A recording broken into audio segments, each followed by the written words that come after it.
I know you wrote an article about a rookie that made an impact during the offseason, specifically Nathaniel Watson, the linebacker, who they took. I think it was 6th round out of Mississippi State.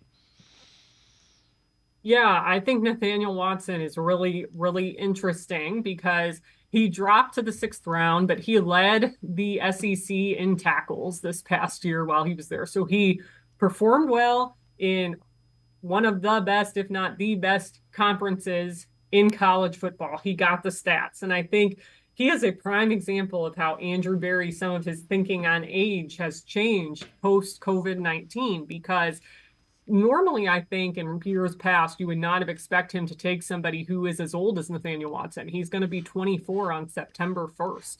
But I think he's changed his thinking because before, if you had a guy who was older, closer to his mid 20s, the thinking was, oh, well, he's doing this against a bunch of 18-year-olds.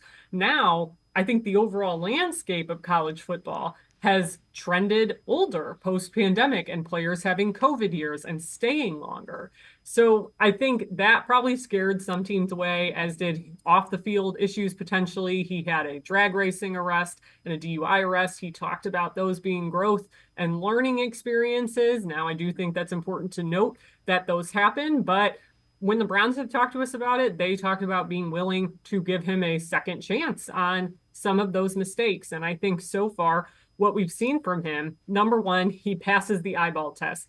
You see him out there with the other linebackers, and I said this as soon as he got in front of us at rookie minicamp. There is nobody who is as big as he is. I think the Browns only have him listed as 6 feet, but I'm pretty sure that's still a typo on their roster because he has to be at least 6'2". I'm pretty sure 6'2" was his combine measurement.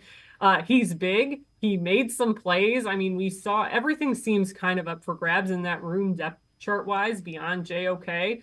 So they're mixing guys up. Sometimes you'd see Devin Bush next to Jeremiah. Other times you would see Nathaniel Watson. And he, of course, got the interception that ended the first open OTA practice that we were at off of Tyler Huntley, I believe. So he had, I think, a really good showing. He looked like he belonged out there. He passed the eyeball test.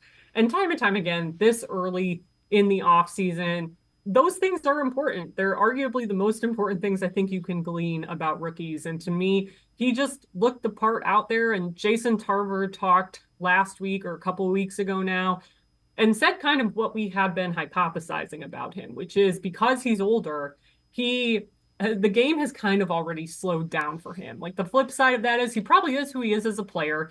Developmental wise, there's not much more to do there. But he's matured really quickly and he doesn't make the same mistake twice, which makes a guy really coachable. He learns quickly because of all the experience he has.